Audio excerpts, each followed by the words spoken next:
ପ୍ରତିକ୍रिया କିଛି ନାହିଁ। ଯଦି ଏଫଆଇଆର ଟା ଆଜି ଦଉଛନ୍ତି, ବିଗତ ମାନେ କେସ୍ ହେଇଗଲାଣି କିଛି ଦିନ ଘଟିଲାଣି, ତେଣୁ ଆଗରୁ କାହିଁକି ଏଫଆଇଆର ଟା ଦିଆଯାଉନଥିଲା?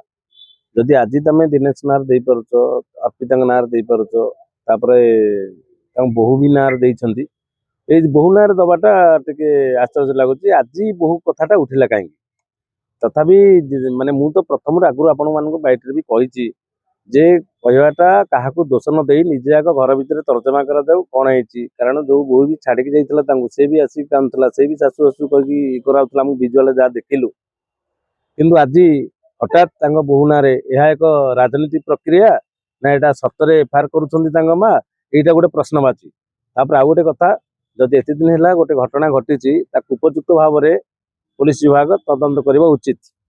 ଏବଂ ଓଡ଼ିଶାର ସେ କେବଳ ତାଙ୍କର ମାନେ ଗାଁର ନୁହଁ କି ଓଡ଼ିଶାର ନୁହେଁ, ଗୋଟେ ଭାରତ ବର୍ଷର କହିବାକୁ ଗଲେ ଅତୁଳନୀୟ ଅବଦାନ ଅଛି ତାଙ୍କର। ଯେ ଓଡ଼ିଶାରେ ଯେଭଳି ଏକ କଣ୍ଠଶିଳ୍ପୀ, ଉଦୀୟମାନ କଣ୍ଠଶିଳ୍ପୀ ଚାଲିଗଲେ, ସମସ୍ତେ ଏଥିରେ ମର୍ମାହତ। ତେଣୁ ତାଙ୍କ ବିଷୟରେ ଯଦି ଉଚିତ କିଛି ସେମିତି ଘଟଣା ଘଟିଛି, ତାହେଲେ ତଦନ୍ତ ନିରପେକ୍ଷ ଭାବରେ ହେବା ଉଚିତ। ଯଦି କିଛି ଘଟଣା ନାହିଁ, ଏହା ପାରିବାରିକ କିମ୍ବା ମାନେ ମାନେ ନିଜର ବାତାବରଣ ଝଡ଼ ମାନସିକ ସ୍ତରରେ ଉଜୁଡ଼ି ହେଇଛି, ତାହେଲେ କଥା ଠିକ ଅଛି। କିନ୍ତୁ ଗୋଟେ ପ୍ରଶ୍ନ ଯେ ତାଙ୍କ ମା ମିଡିଆରେ ବହୁତ କାନ୍ଦ ଓବାଳି କରି ମିଡିଆରେ ବହୁତ ରଡ଼ି ପକାଇଥିଲେ, କିନ୍ତୁ ଏଫଆଇଆର ଟା ଏତେ ଦିନ ପରେ କାହିଁକି ଦଉଛନ୍ତି, ଏହା ଏକ ପ୍ରଶ୍ନ। ଆଉ କିଛି କହିବାର ନାହିଁ, ନିରପେକ୍ଷ ଭାବରେ ତଦନ୍ତ କରାଯାଉ। ତେଣୁ ଉପଯୁକ୍ତ ନ୍ୟାୟ ମିଳିବା ଉଚିତ। କିନ୍ତୁ ତାଙ୍କ ମାଙ୍କୁ ଯେ ଏତେ ଦିନ ପରେ କାହିଁକି ସେ ଆଜି ଏଫଆଇଆର ଟା ଦେଇଛନ୍ତି, ଏତେ ଦିନ ଧରି କାହିଁକି ଦେଇନଥିଲେ, ତାହା ମଧ୍ୟ ବୋହୂଙ୍କ ନାଁ ଏଥିରେ ସାମିଲ କରାଯାଇଛି। ଏଇଟା ଗୋଟେ ପ୍ରଶ୍ନବାଚୀ। ସେ ପ୍ରଶ୍ନ ଖାଲି ମୋ ମନରେ ନୁହଁ, ସମସ୍ତ ଜନତାଙ୍କ ମନରେ, ସମସ୍ତ ଦର୍ଶକଙ୍କ ମନରେ, ଓଡ଼ିଶାବାସୀଙ୍କ ମନରେ, ଆପଣମାନଙ୍କ ମନରେ ମଧ୍ୟ ଏ ପ୍ରଶ୍ନ ବୋହୂ ନାଁ କାହିଁକି ଉଠିଛି। ବୋହୂଙ୍କ ନାଁରେ ଅଭିଯୋଗ ଦେଇଛନ୍ତି, କିନ୍ତୁ କହୁଛନ୍ତି ଯେତେ ହେଲେ ବି ମୋ ବୋହୂ ବୋଲି କହୁଛନ୍ତି। ନା ଅଭିଯୋଗ ଆସୁଛି ଯେତେ ହେଲେ ମୋ ବୋହୂ, ମାନେ ସେଟା ଘର ଭିତରେ ରଖିଲେ ନା ଅଭିଯୋଗଟା କାହିଁ ଆଣୁଥିଲା? ଗୋଟେ ସିଙ୍ଗର ଯୋଉ ଅର୍ପିତା ଚୌଧୁରୀ, ତାଙ୍କ ନାଁରେ ବାରମ୍ବାର ଆସୁଛି, କିନ୍ତୁ ସିଏ ମୁହଁ ଖୋଲୁନାହାନ୍ତି। ନାଇଁ ଶୁଣନ୍ତୁ, ମୁଁ ତ ସେ କଥା କହିପାରିବି ନାହିଁ, କାରଣ ଅର୍ପିତାଙ୍କର କେତେ ଦୋଷ ଅଛି ସେଟା ଆମେ ଗୋଟେ ନ ଜାଣିକି ଗୋଟେ ଝିଅକୁ କୌଣସି ବଦନାମ କରିବା ଉଚିତ ନୁହେଁ। ସେ ବି ଜଣେ ଝିଅ, ତେଣୁ ଓଡ଼ିଶାର ସେ ବି ଜଣେ ଆଗଧାଡିର କଣ୍ଠଶିଳ୍ପୀ। ତାଙ୍କର କଣ ଭୁଲ ଥାଏ, କିନ୍ତୁ ନିଜ ଭୁଲକୁ ପ୍ରଥମେ ନିଜ ଭୁଲ କୌଣସି ନିଜ ଲୋକ ଦେଖନ୍ତି ନାହିଁ। ତେଣୁ ନିଜ ଭୁଲ ନ ଦେଖି ଅର୍ପିତା ଇଆଡେ ଆଜି ଯୋଉ ବୋହୂ କଥାଟା ପ୍ରଶ୍ନବାଚୀ ଆସୁଛି, ତେବେ ହେଲେ ତେଣୁ ଅର୍ପିତାଙ୍କ ନାଇଁ ଆଡେ କାହିଁ ସେ ଯାଉଛନ୍ତି? ତେଣୁ ନିଜ ଘର କଥା ଦେଖନ୍ତୁ।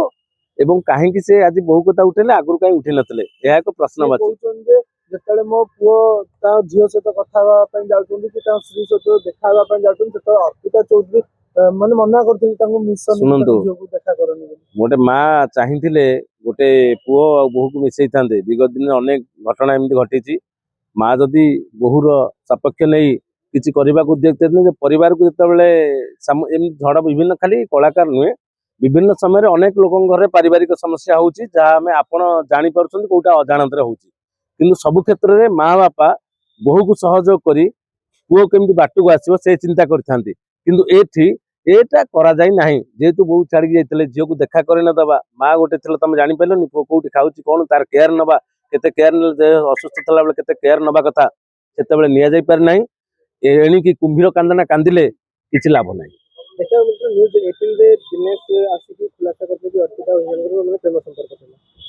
ଶୁଣନ୍ତୁ, କାହାର କାହା ସହିତ ପ୍ରେମ ସମ୍ପର୍କ ଥିଲା କେହି କହିପାରିବେ ନାହିଁ।